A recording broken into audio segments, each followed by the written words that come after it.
वही में कार्यरत हैं और जमीयत उलिमा महाराष्ट्र में इन तरीके के ये जो भी कंपनीज़ हैं इन पे एफआईआर दर्ज कर दी गई है 120 बी के अंतर्गत, 153 ए के अंतर्गत, 298, 284, 420, 467, 468, 471 और 505 के इंडियन पेनल कोड के अगेंस्ट ये धाराएं लगाई गई। सत्य की खोज। नमस्कार, मैं शुभम त्रिपाठी और आप देख रहे हैं टाइम्स ऑफ हिंद। कह रहे हैं उत्तर प्रदेश में जैसे ही हलाला सर्टिफाइड प्रोडक्ट को बैन किया गया हड़कंप मच गई।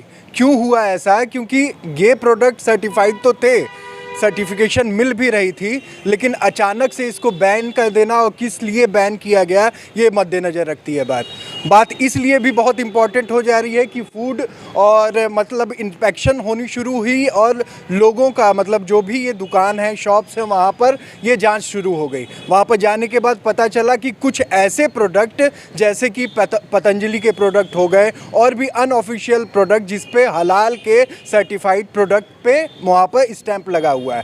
तो अभी क्या हुआ कि जैसे ही पता चला कि इस तरीके की जितनी भी कंपनियां उन पे एफआईआर कर दिया गया। एफआईआर करने के बाद उन पे कुछ धाराएं लगाई गई, 120 बी, 153 ए, 298, 384, 420, 447 और 468 जैसी धाराएं लगाई गई। इंडियन पेनल कोड के अगेंस्ट ये धाराएं इसलिए लगाई गई हैं क्योंकि अगर इस तरीके की एक्टिविटीज़ हलाल सर्टिफाइड प्रोडक्ट पे की जाएगी, ये कहीं ना कहीं गलत है। चीज़ों को सर्टिफाइड करनी थी, ना कि सारे प्रोडक्ट पे। तो आइए, अभी सुबह मॉर्निंग में यहाँ पर कुछ जाँच करने लोग आए थे और किया कि क्या आपके पास हलाल सर्टिफाइड प्रोडक्ट थे। अगर थे तो उन्होंने यहाँ से लेके गए और क्या हुआ यही जानने की कोशिश करेंगे। गोरखपुर में थे, पहले सूचित किया जा रहा है कि नहीं किया जा रहा है, बताया जा रहा है कि नहीं बताया जा रहा है, कि आने के बाद कुछ इस तरीके से एक्टिविटी की जा रही है कि जो यहाँ पर एम्प्लॉयज़ हैं वो डर जा रहे हैं, सहम जा रहे हैं। क्योंकि अगर ये चीज़ गवर्नमेंट ऑफ उत्तर प्रदेश गोरखपुर में लागू की जा रही है और पूरे उत्तर प्रदेश में लागू कर दी गई है, तो यहाँ पर जितने भी दुकानदार हैं, जितने भी शॉप्स हैं, वो इनसे अवगत हैं कि नहीं है। सारे लोग न्यूज़ देखते हैं, उनका ये भी कहना होता है कि आप न्यूज़ से अपडेट हैं, आपने देखा होगा, नहीं देखा होगा, लेकिन अचानक से इस तरीके से घुस के चेक इन कर देना, कहीं ना कहीं फीमेल्स वर्कर्स भी होती हैं, एम्प्लॉयज़ भी होती हैं, तो कहीं ना कहीं एक इस तरीके की एक्टिविटी थोड़ी सी डर का माहौल भी पैदा करती। तो यहाँ पर जो लोग थे, सबसे पहले आप यहाँ पर थे सुबह जब वो लोग चेकिंग करने आए थे, क्या नाम होगा आपका? मेरा नाम ऋषभ सिंह है। ऋषभ सिंह, तो ये बताइए कि आपको पहले से पता था कि हलाल सर्टिफाइड प्रोडक्ट जो है बैन हो चुके हैं उत्तर प्रदेश में? एक्चुअली मैं यहाँ 24/7 है, 24 घंटे ये शॉप खुली रहती है, तो 12-12 घंटे की शिफ्ट होती है। मैं तो सो रहा था, अब नाइट में कुछ वर्कर्स काम कर रहे थे, तो अचानक सुबह मतलब मेरे पास फ़ोन जाता है कि फूड डिपार्टमेंट वाले आए हैं और जांच पड़ताल कर रहे हैं। तो हमने पूछा क्यों, कह रहे हैं किसी प्रोडक्ट को लेके सवाल खड़े कर रहे हैं कि ये बैन है। हम कह अगर जो बैन होता, तो फिर मैंने वहाँ से सीधे उठा रूम से, डायरेक्ट यहाँ आया, तो आप ये प्रोडक्ट नहीं बेच सकते हैं, इस पर ये बैन है, इंडिया में बैन है, ये हलाल का प्रोडक्ट नहीं है। तो उसके बारे में ऑलरेडी एक इंडिया में बैन है? हाँ, ये का होना यूपी में कि ये आप मतलब सेल नहीं कर सकते हैं आप, ये बैन है।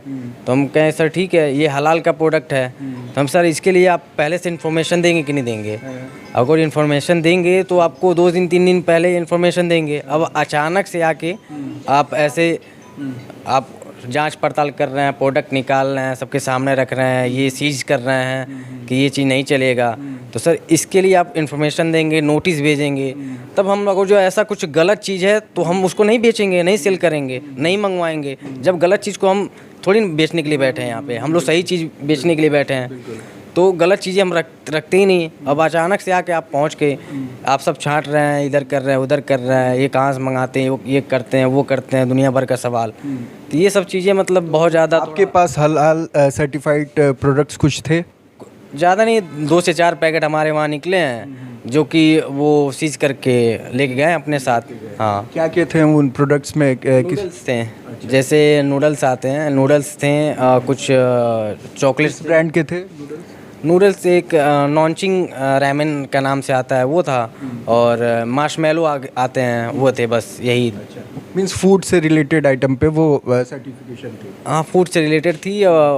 ये उनका कहना ये था कि इस पे एफएसआई का जो है इस पे लोगो नहीं है, वो खुद अपना ब्रांडिंग करके या कुछ भी करके सर, तो ये तो हमें पता नहीं था, ये तो आप लोगों को पता है, तो ये चीज़ नहीं चलेगा, आप लोग इसको मत बेचिए। तो बहुत से ऐसे मतलब सारे प्रोडक्ट चेक किए हैं कि किस पे हलाल लिखा हुआ है, जिस पे हलाल लिखा है उसको उन्होंने तुरंत यहाँ से सीज कर दिया। देखिए, मैं आपको बता दूं कि अगर ये चीज़ नियम और कानून आई है, अचानक से आई नहीं है, 2-3 दिन से इस सारी चीज़ों पे बात चल रही है, न्यूज़ में अपडेट है, अखबारों में आ चुकी हैं, लेकिन बहुत सारे लोग जागरूक नहीं हैं। जो भी शॉपकीपर्स हैं, जो भी दुकानदार हैं, उन्हें नहीं मालूम है कि इस तरीके की चीज़, पता ही नहीं है कि हलाल क्या है, हलाल सर्टिफाइड प्रोडक्ट। आपको इसके पहले पता था? नहीं पता नहीं था। पता प्रोडक्ट आपके पास था लेकिन तभी सर्टिफिकेशन नहीं, सर्टिफिकेट नहीं थी। नहीं पता थी। ऐसा एक दुकानों पे नहीं है, ऐसे बहुत सारी दुकानें हैं जहां पर हलाल, क्योंकि ये ऐसे सर्टिफिकेशन थी जो कि ये फूड आइटम्स, या अभी हम आपको वीडियो के अंत में दिखाएंगे, पतंजलि के प्रोडक्ट्स पे भी हलाल की सर्टिफिकेशन लगी हुई है। तो इस तरीके की गड़बड़ियाँ हुई हैं, सारे प्रोडक्ट पे हो रही थी और उत्तर प्रदेश सरकार ने इसको बैन किया, ठीक है, लेकिन कम से कम अवगत कराना ज़रूरी है लोगों को। जो शॉपकीपर्स हैं, जो दुकान खोले हैं 24/7 ये दुकान खोल रहे हैं, सेवा के लिए काम कर रहे हैं। तो मैं आपको थोड़ी सी चीज़ें बताना चाहूँगा कि कुछ प्राइवेट कंपनीज जो हलाल इंडिया प्राइवेट चेन्नई की हैं, जमाते उलीमा हिंद हलाल ट्रस्ट है जो दिल्ली में है, हलाल काउंसिल ऑफ इंडिया मुंबई जो कि क्या नाम मुंबई में कार्यरत है, और जमियत उलीमा महाराष्ट्र में। इन तरीके के ये जो भी कंपनीज़ हैं, इन पे एफआईआर दर्ज कर दी गई है 120 बी के अंतर्गत, 153 ए के अंतर्गत, 298, 284, 420, 467, 468, 471 और 505 के इंडियन पेनल कोड के अगेंस्ट ये धाराएं लगाई गई हैं। सबसे बड़ी बात कि हम जब यहाँ पर आए और जानने की कोशिश की कि क्या माहौल था, क्योंकि इस तरीके की अफरा तफरी का माहौल मचता है जब अचानक से चेकिंग शुरू हो जाती है। कुछ फीमेल स्टाफ्स भी होती हैं, कुछ लड़के होते हैं जो कि इनको नहीं मालूम होता है कि क्या करना चाहिए। उस वक्त आप वहाँ पर यहाँ पर थे जब वो लोग आए? हाँ जी सर। उन्होंने, उनका पहला क्वेश्चन क्या था? नहीं पता कुछ, उन्होंने आया प्रोडक्ट उठाया, उन्होंने चेक किया, तो मैं सर कुछ आपका ऑर्डर है क्या, तो मुझे कुछ मालूम नहीं था कि फूड इंस्पेक्टर है, तो बोला नहीं मैं चेक कर रहा हूँ। तो मुझे कुछ आपको चाहिए क्या? मतलब मैं फूड इंस्पेक्टर हूँ, मैं चेकिंग के लिए आया हूँ। तो ठीक है, कोई सब चेक कर लीजिए, कोई नहीं। तो मुझे लगा एक्सपायरी चीज़ चेक करना है सब, तो ऑलरेडी मैं जब पर डे हमारा रोटेशन क्या है, मैं सुबह आता हूँ या शाम को आता हूँ, तो मैं अपना एक्सपायरी चीज़ देखता हूँ, जो हमारी एक्सपायरी चीज़ होती है मैं हटा देता हूँ। आपको पहली टाइम में ये लगा कि हमारे एक्सपायरी प्रोडक्ट्स को वो चेक या जी, तो उन्होंने बोला नहीं हलाल का जो प्रोडक्ट आ रहा है उस पर चेकिंग चल रही है। तो मुझे उतना कुछ नॉलेज नहीं था हलाल की चीज़ के बारे में, कुछ मुझे नॉलेज नहीं था हलाल क्या चीज़ होता है, बट मुझे पता कि हलाल और झटका में कुछ अंतर होता है। तो ठीक है चेक कर लीजिए को, तो उन्होंने चेक किया तो इस्लामिक टर्म्स का आपको समझ या जी, तो उन्होंने कुछ प्रोडक्ट निकाले, बोले भैया ये प्रोडक्ट आपका हलाल है, इसको बैन कर दिया गया है, आप इसको सील कर रहे हैं हम। तो ठीक है सर, कोई बात नहीं, सब कर लीजिए, कोई दिक्कत नहीं है। मुझे इस चीज़ के लिए मुझे इन्फॉर्मेशन देना चाहिए, या गवर्नमेंट को 1 हफ्ते 2 हफ्ते बताना चाहिए, या 15 दिन पहले बताना चाहिए कि ये चीज़ आपका यूपी में हलाल चीज़ बैन हो गया, जो चीज़ आप मकाइए मत या इसको सेल मत करिए, इसको हटा दीजिए। तो मैं कुछ करते इसके लिए, तो बस यही हुआ था सर। अभी भी कुछ प्रोडक्ट हैं जिस पे हलाल सर्टिफिकेशन है आपके पास? नहीं सर, अब तो फिलहाल तो सारे हट गए हैं। सारी उन्होंने जांच में सारी चीज़ें जी सारे हट गए हैं, एक भी प्रोडक्ट आपके नहीं सर हमारे पास नहीं है, और मैं नेक्स्ट टाइम पे मंगाऊंगा भी नहीं जब तक इस पर कार्रवाई ना चले या कुछ ऐसा इन्फॉर्मेशन ना है, जब तक गवर्नमेंट अलाउ ना करे। जी देखिए, अभी क्या है ना कि जिसको नहीं पता था काफ़ी दिन से ये सारी चीज़ें, और ये सर्टिफिकेशन छोटी मोटी एजेंसीज और प्राइवेट कंपनीज नहीं कर रही थी, एक काफ़ी टाइम से कर रहे थे, और अचानक से बैन कर देने के बाद जब चेकिंग शुरू होती है तो बहुत सारे लोगों को नहीं पता होता है। ये नॉर्मल सी बात है। हमारा काम क्या था कि कम से कम इस वीडियो के माध्यम से जितने भी शॉपकीपर हैं, जितने भी दुकानदार हैं, उन तक ये आवाज़ पहुँचे और वो निश्चिंत हो जाएँ। अगर उनके पास उस तरीके का मटेरियल है तो वो उसको रिटर्न करें। अगर चेकिंग डिपार्टमेंट वहां पर आती है और इस तरीके की चीज़ों को वो सील कर देगी, सीधे आपका नुकसान हो जाएगा। जी सर, तो आपके सारे प्रोडक्ट को तो लेके गए होंगे? हाँ सर ले गए सर, प्रोडक्ट ले गए सर। कितने का सामान होगा लमसम? सामान लगभग हमारा 20 किलो में होगा सर। 20,000 के आस? जी 20,000 का नहीं तो 20 किलो ठीक है, आपका कम गया है, कोई जी। बहुत ज़्यादा नहीं है, लेकिन कहीं ना कहीं जो इसी हलाल सर्टिफाइड प्रोडक्ट पे ज़्यादा काम करते हैं उनका ज़्यादा नुकसान हो सकता है।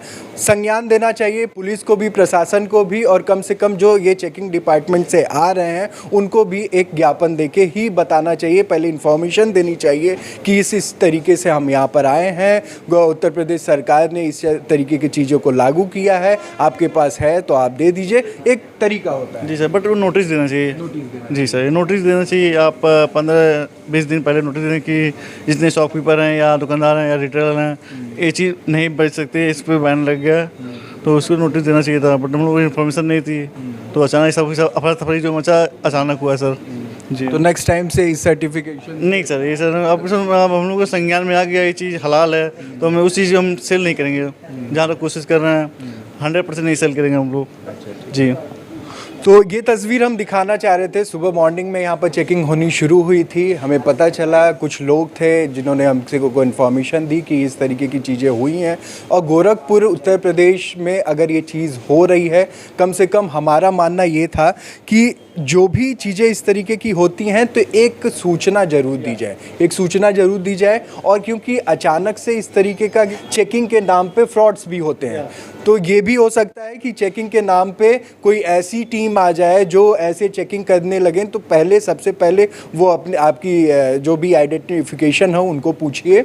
आपके दुकान पे आते हैं तो वो आईडी नहीं दिखाया है। नहीं दिखाया उन्होंने। आईडी नहीं दिखाया तो सर। ये पहली चीज़ है कि आपका अधिकार है कि आपके दुकान पे अगर कोई भी अधिकारी या कोई भी स्पेशल पर्सन पहुंच रहा है, उनकी सर्टिफिकेशन, क्योंकि आपकी चीज़ों पे क्या वो डाल दे, क्या चीज़ें रख के आपको फंसा दे, ये आपकी सुरक्षा के मद्देनज़र रखती है बात। तो हमारी कोशिश यही है कि इस तरीके की चीज़ें अगर हो रही हैं तो थोड़ा सा सावधानी बरतिए। आपके पास भी वो लोग पहुँचेंगे, अगर हलाल सर्टिफाइड प्रोडक्ट को आपने अपने वहाँ रखा हुआ है तो थोड़ा सा कोशिश करिए कि उनको रिटर्न करिए, जल्दी से जल्दी रिटर्न करिए, क्योंकि इस पर बहुत लंबा मसला हो सकता है। तो देखते रहिए टाइम्स ऑफ हिंद। मैं शुभम त्रिपाठी, नमस्कार।